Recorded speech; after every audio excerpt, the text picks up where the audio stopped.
सत्संगत जी, प्यार से कहना धन निरंकार जी। सत्संगत जी, प्यार से कहना धन निरंकार जी। चंडीगढ़ के इस मैदान में आज ये सत्संग में जैसे हर एक ने ये अपने मन के भाव रखे कि जीवन में हर एक चीज़ जहाँ उसकी महत्वता है, चाहे वो संसार को ही देख लें कि ये कुदरत इतनी खूबसूरत, हर एक चीज़ों का एक अपना काम है। जैसे ये पेड़ पौधे, ये ऑक्सीजन से जुड़ी बात, और कैसे संसार की हर एक चीज़ अपने एक पर्पस को सर्व कर रही है। और वही एक उद्देश्य बताया गया कि कैसे इस मनुष्य जन्म को प्राप्त किया है, तो वाकई में ये पर्पस क्या है, ये किस कारण से ये जन्म मिला। ये एक उस तरह तो हर योनि में जो हम बात करते हैं निद्रा भोजन भोग भय की, तो क्या मनुष्य योनि में भी यही करना है? पालन पोषण खाना पीना एक इंस्टिंक्ट्स। यहाँ ये क्यों कहा गया है कि मनुष्य योनि ही उत्तम है? तो बात हर संत ने युगों युगों से जो समझाई कि ये महत्वता इसीलिए कि इसी समय जीते जी एक ह्यूमन बॉडी में जो जन्म मिला है, ये मनुष्य जीवन में ही ये आत्मा और परमात्मा का मेल संभव है। और ये समय अपनी एक रफ्तार से चल रहा है, किसी को ये पता नहीं कि सांसों ने कब बंद होना है। तो जीते जी चाहे जो भी आयु में हैं, इस परमात्मा को प्राप्त किया जा सकता है, इसको देखा जा सकता है, पल पल में इसके एहसास में रहा जाता है। फिर एक भक्ति हर पल में सहज ही बन जाती है।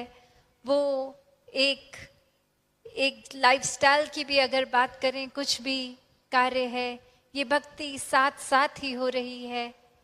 तो ब्रह्म ज्ञान हर एक समय से ये निराकार की पहचान वो एक इंसान अगर अपने जीवन में कर लेता है, तो समझ आ जाते हैं कि ये फासला जो पहले एक ख्याल में एक हाइपोथेटिकली लगता था कि परमात्मा तो कहाँ है, कहाँ, कोई किसी दिशा में, कोई आसमानों में, कोई कहीं अपनी कन्वीनियंस अपने एक ख्यालों के अनुसार बता देता। तो ये ब्रह्म ज्ञान भ्रमों को तोड़ के एक सच्चाई से कि ये निराकार जो हमेशा से सत्य था, सत्य है, सत्य रहेगा, इसमें कोई फेर बदल नहीं है, ये बढ़ता घटता नहीं, ये जलता बुझता नहीं। और ये परिभाषा कोई भी धर्म ग्रंथ चाहे उठा लें, तो इस सच्चाई इस परमात्मा की जो बताई गई, तो बात वही कि ये ब्रह्म ज्ञान जीवन में वाकई ही वो सच है, ये निराकार सच है। और ये निराकार के साथ जुड़कर ये जीते जी जीवन मुक्ति की बात है। फिर उस समय का इंतज़ार नहीं कि मौत कब आएगी, और ये आंखें बंद होने के बाद वो ट्रांजिशन कि इस दुनिया और उस दुनिया में जाकर कुछ वो फिर फर्क आएगा। ये इस समय भी मुक्ति है, इसके बाद भी मुक्ति है। तो ब्रह्म ज्ञान सिर्फ लेकर ही नहीं, एक ब्रह्म ज्ञान पे चलने की विशेषता है। संतों ने ऐसे ही अपने जीवन को जिया है हमेशा से, चाहे कोई भी युग हो, कोई भी परिस्थिति हो। संतों ने यही सिखाया कि जीवन तो कभी भी आसान नहीं रहा। कोई भी दुनिया में इंसान से पूछ लें तो कोई ना कोई प्रॉब्लम, कोई कष्ट किसी भी तरह का, किसी के चाहे तन का रोग होगा, किसी की आर्थिक अवस्था का होगा, किसी को एक दिमागी कोई बेचैनी होगी, किसी का मन भारी होगा, कुछ ना कुछ तो ये हर एक के साथ ये संसार में है तो कोई चीज़ हर कोई गिनवा देगा। तो संतों ने यही सिखाया कि परिस्थितियों से भागना नहीं है, एक एस्केपिस्ट नहीं बनना। संत हमेशा इसी संसार में रहते हैं, उन्हीं परिस्थितियों को फेस भी करते हैं, पर फिर भी एक सुकून में रहते हैं, आनंद में रहते हैं। संतों के लिए कुछ एक चीज़ बदलती नहीं है। जो कष्ट एक अगर उस इंसान में भी है जो अभिमानी है, वो ही हो सकता है शारीरिक पीड़ा किसी संत के भी शरीर में हो। पर फर्क यही आता है कि ये ज्ञानी और अज्ञानी में, कि कैसे अज्ञानी तो फिर परमात्मा को ही कोसता है कि ये कष्ट क्यों हमारे हिस्से आ रहा है, ये ठीक नहीं हो रहा।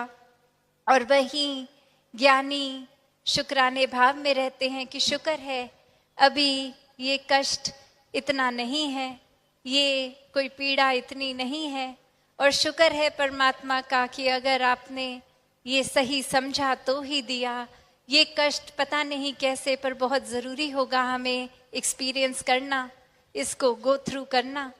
तो एक कभी भी मन में कंप्लेन्स या कोसने वाला स्वभाव तो संतों का रहा नहीं। संतों ने यही समझाया है कि ये शरीर हमारी असली पहचान तो है नहीं। कोई शारीरिक दुख सुख है तो जब तक जीवन है तभी रहेगा। एक कभी भी भक्तों की अरदास ये नहीं रही कि संसारिक सुख मिले। भक्तों ने हमेशा आध्यात्मिक बात करी है, अध्यात्म की, आत्मा की, कि ये आत्मा का जिस तरह इस ब्रह्म ज्ञान से हमारा कल्याण हो गया, सभी का वैसा हो, सभी ठंडक प्राप्त करें। तो ये पहचान संतों ने यही बताई कि शरीर ही सच नहीं है हमारा। ये आत्मा ने तो अनेकों बार अलग अलग योनियों में, कभी जानवर बन के, कभी किसी और तरह एक शरीर को बदला है। ठीक उसी तरह जैसे हम हर दिन वस्त्र बदल लेते हैं, तो एक वही बात कि ये आत्मा इस परमात्मा की अंश है। तो कैसे एक ये पहचान अपने असली रूप की हो, तो वही एक आसान तरीका कि जब इस परमात्मा को जान लेंगे तो अपनी पहचान खुद ब खुद हो जाती है कि ये परमात्मा है और इसी से हम आए हैं, इसी में रह रहे हैं और इसी में वापस एक में खोना है। फिर कोई भेदभाव औरों के साथ भी नहीं। एक फ़र्क जो सामाजिक रूप में या बचपन से लेके बड़े होने तक का एक जो शिक्षा मिली, उससे हमने कोई विचारधारणा बना ली अपनी कि ऐसा है कि हम किसी एक विशेष जगह में निवास करते हैं तो हम ये हो गए, ये हमारी आइडेंटिटी हो गई, ये पहचान हो गई। हमारी चमड़ी का रंग ऐसा है तो ये है हमारी पहचान, हमारी बोली भाषा ऐसी है तो ये हो गई। तो ये तो एक संसारिक बात है। भक्तों ने कभी भी खुद को ऐसी छोटी बातों में इतना नैरो माइंडेड होके उलझाया नहीं है। ये बहुत ही क्लियर होके, स्पष्ट होके भक्तों ने समझा है कि ये ऊपरी ये सब चीज़ें हैं, चाहे एक वस्त्र हो, चमड़ी का रंग हो, पर अंदर से ये आत्मा तो परमात्मा का ही अंश है और सभी में है। तो कोई जाति पाति का फर्क नहीं किया गया, वो एक समान हर एक को पूजनीय माना गया। एक आधार नफरत का नहीं लिया गया, आधार सिर्फ और सिर्फ प्यार का और हर एक के लिए करुणा भाव का, कि हर एक का ही उद्धार हो, ये प्रोग्रेस करे, हर कोई अपनी सोच में विस्तार करे। भक्तों ने तो हर समय ऐसी ही शिक्षा दी है कि कैसे एक जीवन में वाकई ही अपनी असली पहचान की जाए। और वो पहचान करने का अगर हम क्या फ़ायदा सोचें तो यही है कि भ्रमों से मुक्ति हो जाती है। एक फिर भाव मन के ऐसे ही रहते हैं कि जीते जी भी हम छोटी सोच में नहीं फंसते। एक बहुत ही सहज होता है फिर जीवन। एक कहीं पे भी हमारी दिलचस्पी फिर ऐसी नहीं होती कि किसी की बुराई ही सुनते रहें। कहीं आग लगी है, चिंगारी है तो उसको और बढ़ावा देके आग बनाएं। एक पानी से वो आग बुझाने का ही प्रयत्न रहेगा। एक किसी भी तरह के माहौल में हो, वो माहौल को और शुद्ध कैसे किया जा सकता है, उसी में फिर एक कंट्रीब्यूशन रहेगी। तो ऐसे ही पॉजिटिविटी की खान संत होते हैं। और ये ब्रह्म ज्ञान एक जो वाक्य ही समझ लें, उनका जीवन फिर ऐसा ही हो जाता है।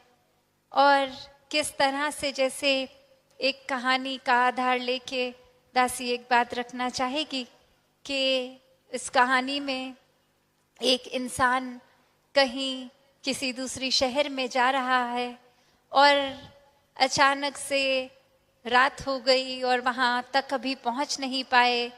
तो एक ढूंढना शुरू किया कि कोई एक चाहे होटल मिल जाए, कुछ मिल जाए कि रात का गुजरान हो जाए किसी छत के नीचे। और फिर ये भाव की सुबह फिर अपनी यात्रा को कंटिन्यू कर लेंगे।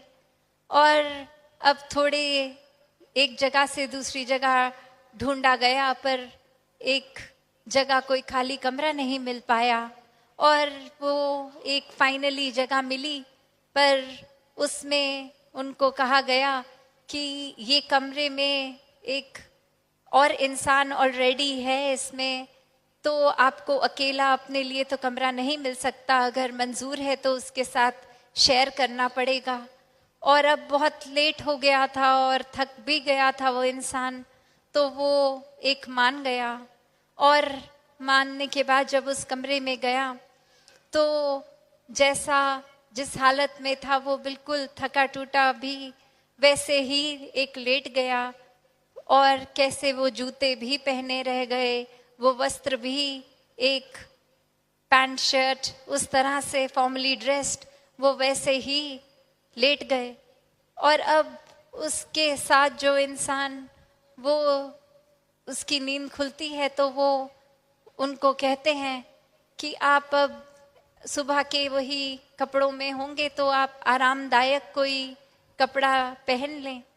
और वो इंसान फिर कहता है कि बात इतनी सी है कि ये मेरे लिए थोड़ा अनकंफर्टेबल एक बात है, क्योंकि आज तक जीवन में जब भी मैं सोया हूँ मैं अकेले अपने कमरे में सोया हूँ।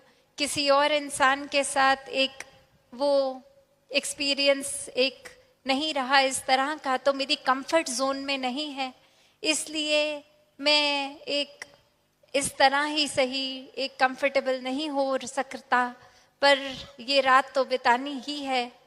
और वो इंसान अब कहता है कि इसके पीछे का क्या कारण है कि आप एक नींद भी फिर इस तरह नहीं पूरी कर पाएंगे, एक उस तरह भी बेचैनी रहेगी।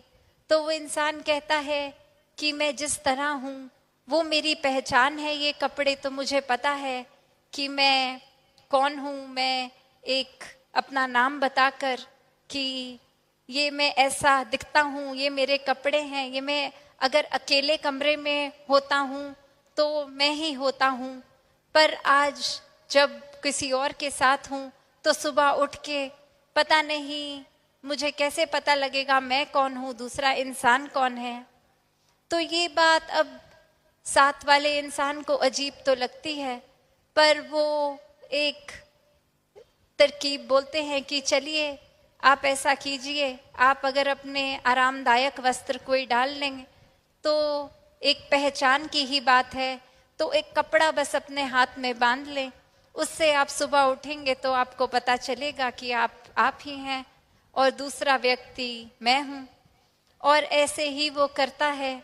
और रात को वो व्यक्ति जिसने ये तरकीब दी होती है वो कपड़ा हटा के अपने ऊपर ही बांध लेता है। और अब जब सुबह होती है तो ये बात देखकर, ये नज़ारा देखकर वो व्यक्ति कहता है अपना नाम दूसरे के ऊपर लेके कि आप ये हैं।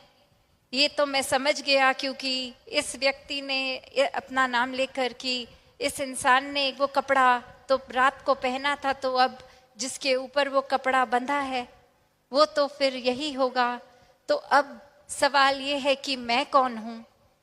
तो ये कहानी चाहे थोड़ी अब्रप्ट है, एक थोड़ी सुनने में एक ढांचा इस कहानी का थोड़ी अजीब है, पर ये जो भाव है कि कैसे वाकई ही हमने इंसानों ने एक क्या बना लिया है अपनी पहचान को, कि हमारा नाम हम किस तरह के कपड़ों से एसोसिएट करते हैं।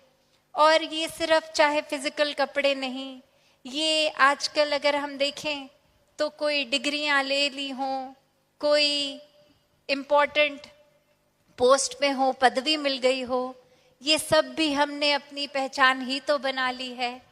अक्सर एक अपनी इंट्रोडक्शन अगर कहीं देते हैं तो बात यही होती है कि पहले अपनी पदवी, अपनी उपलब्धियां गिनवा देते हैं कि नाम से भी पहले ये लिया जाए, डॉक्टर लिया जाए, प्रोफेसर लिया जाए, कोई भी एक जो भी एक दुनियावी रूप में आइडेंटिटी बन गई, एक वो भी तो उस लिहाज में वो वस्त्र ही हैं कि ये तो असली पहचान नहीं है।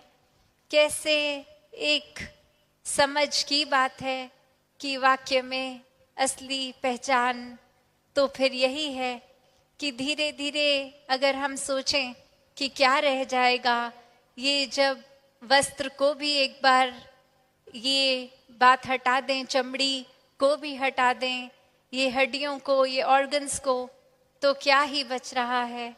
यही आत्मा पे बात आती है जो असली पहचान है। तो ये हर एक ने अपने एक भावों में समझाया, चाहे वो बुल्ला जी की बात हो, वो अक्सर अपने ही किसी ना किसी एक बात में समझाते थे कि बुल्ला की जाना मैं कौन हूँ। तो वो एक क्या जानते नहीं थे कि उनका नाम क्या है, वो क्या अपने शरीर की पहचान नहीं जानते थे, शीशे में तो देखते ही होंगे खुद को। तो फिर ये क्या बात आ गई कि उनको कहना पड़ा कि कौन है, ये असली आइडेंटिटी की बात हो रही थी। मन तू ज्योत स्वरूप है, अपना मूल पहचान वाली बात कि वाक्य में क्या है और ये जीवन में ये सामाजिक रूप हो या कोई भी भ्रम के कारण जो ये रूह के ऊपर ये पर्दे पड़ते जा रहे हैं, ये भ्रमों में, उलझनों में इंसान फंसता जा रहा है, तो उससे हट के वापस अपने असली रूप को ही अपनाना है। ये परमात्मा का अंश है तो परमात्मा जैसा बनना है। एक वही भाव कि कैसे हमने अपने अगर एक डेफिनेशन में जाएं तो कैसे ये परमात्मा हर चीज़ में है जो ये माया रूप है और फिर भी ये माया से ऊपर है। तो अगर हम बात करते हैं ये एलिमेंट्स की भी, ये चाहे आग हो, पानी हो, कुछ भी हो, तो एक बात वही होती है कि हर एक चीज़ में होकर भी इससे न्यारा ये जो 9 द्वारों की भी बात होती है।